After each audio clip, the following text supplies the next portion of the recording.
uh, really answer that question because he doesn't really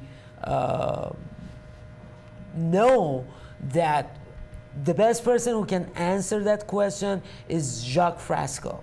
Who's Jacques? Jacques Fresco is a futuristic inventor who worked with NASA for a while, for US government for a while, and he realized that actually the technology has been stopped for many, many years, and they don't want any kind of innovative inventions or anything like that. He realized gradually that. What does he realize? I'm sorry. Well, he realized that they kind of stop innovative ideas, like bright ideas that are radical. They don't want any more bright ideas? Yeah, right, because they would believe lose in control. Yeah, exactly. Oh, if we had something that would give us, like, you know, a chip, say this big as a quarter or whatever, that would give you unlimited power from sunlight, that would be a bad thing for the oil companies and the electric companies. Yeah, exactly. A water engine would be bad. A water engine would be bad, yes.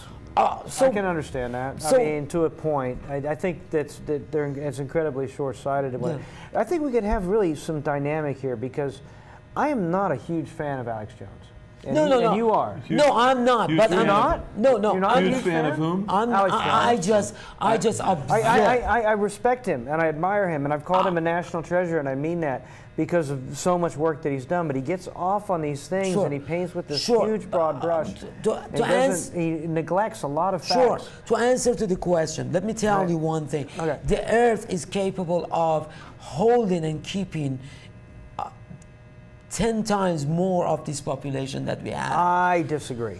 Where did you get that number? That's where did that number come from? I send you the website. Jacques Fresco believes. This is Jacques. Jacques believes that resources are not calculated. Do you know that the Americans, as Americans, we use like, you know, 1/5 of the world's population, and we're using like, you know, 2/3 of the world. But we are not using anything sufficient. Like, you know, we are not familiar with. It's not efficient. You mean efficient? Sorry, efficient. Efficiently. If we had full efficiency. We don't if believe we in had efficiency. full efficiency, we could support. I would go with that. I would see down that. Exactly. I would go with. So he believes actually after they calculating everything and, for instance, recalculating, I should say, everything, the Earth is capable of holding more population, but the problem is that we are all over the places. We have cell phones in our pocket, but few months from now, we have to throw this out. Right. I would like to recommend. Because purposely, this has been invented in a form that it becomes obsolete in a year or two. I would like to recommend a very common sense thing. Everybody can go online and look. It's called The Story of Stuff. The Story of Stuff. Yeah, have you seen it? That. The Story of Stuff? No, I haven't. I'll send it to you on Facebook there. You can check it out. Very famous. We're friends on Facebook. And, Okay. you know. And again, okay, Alex Jones, it's very interesting that you raise up that question because obviously the Earth population is way higher than, let's say, the Dark Ages. Right. Dark Ages were actually quite bright from my perspective. Okay. Compared to now? But No. The label but- of the Dark Ages but- was based upon a monotheistic perspective. Well, I mean, we're talking serfdom. We're 6 minutes talking left. total squalor and poverty and slavery. Yeah. You know, right? I mean, That existed prior to and post. yeah, but what was bright about it? The Dark Ages. Separate show. Yeah, Okay, but okay. we have 6 minutes left. I want at the end to play that clip that Brzezinski is actually bothered by, Oh, Brzezinski, let's get troubled Brzezinski. by Yes. the global awakening. But I just wanted to say this. They don't want to see a really healthy population, but at the same time they need us To do their work. Yes, to do their work. But there is a time that they want to get rid of a 2/3 of the population because we are reaching to the point that they use more and more robots instead of a bank teller. I use an ATM machine instead of using the a clerk in the post office. I use the automated you know. How long is the Brzezinski clip? It's 5 minutes, I believe. We better run let's, it. Yeah, let's run that. Left. Sam, thank you so much. I guess he's troubled by awakening. Very good. I'm glad you got. And never forgetting also that there is this other unseen hand that knows absolutely what consciousness is, who are experts in that fact. You're walking around couldn't care less. You're waiting for the next movie to come out and the next fashion and all that, what Hollywood's going to do next.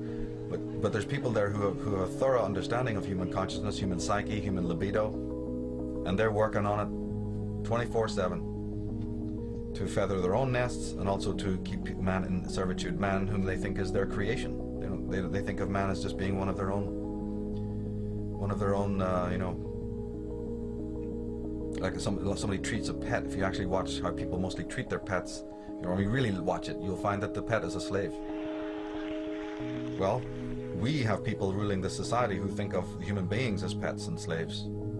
Yeah, they provide you with some food and they take you for a walk now and again, you know, but they basically you are a pet and you'll be told where to sit and where to go and what to do. That should be obvious to people by now. But these individuals don't really have any fear of us. Well, they do have fear of us to the extent that they know if we were awakened what we could do. I'm deeply troubled that a very vague, emotionally stated, semi-theologically defined diagnosis of the central global menace is obscuring our national ability to comprehend the historically unprecedented challenge which is being posed in our time by a massive global political awakening, and thus is obstructing our ability to deal effectively with the global political turmoil that this awakening is generating. So their motive of why they would want to dumb down people is also highly practical. Remember, these people are very, very practical. They may be evil, but they're also very practical. They know that you don't want a mass of intelligent, free-thinking, self-aware, proactive, deeply concerned, spiritually empowered people. That's the worst threat that they can imagine. So it's very practical for them to keep people, you know, what do they call it? One leash for one neck.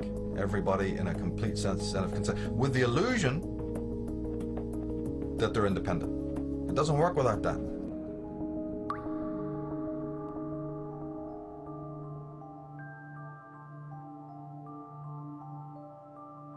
So it says here, there's an interesting caption, it says, "Here stands the new man. His conception of reality is a dance of electronic images fired into his forebrain, a gossamer construction of his masters designed so that he will not under any circumstances perceive the actual or the real.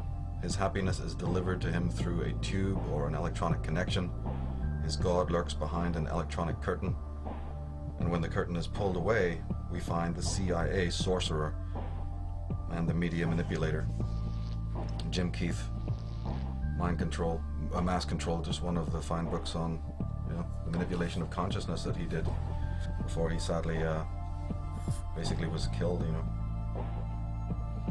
Yeah, he was one of the people, I think, one of few who understood that the real war is a war on consciousness.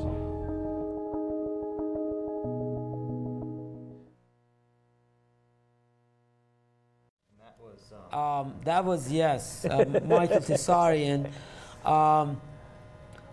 Thank you for watching our show. We are out of time, unfortunately. Thank you, all of you. And we'll come back next week with more information, and more information that they don't want you to know. And as Mike Cook pointed out after that clip stopped running, that was some pretty heavy shit. It was. It was. Thank you, everybody.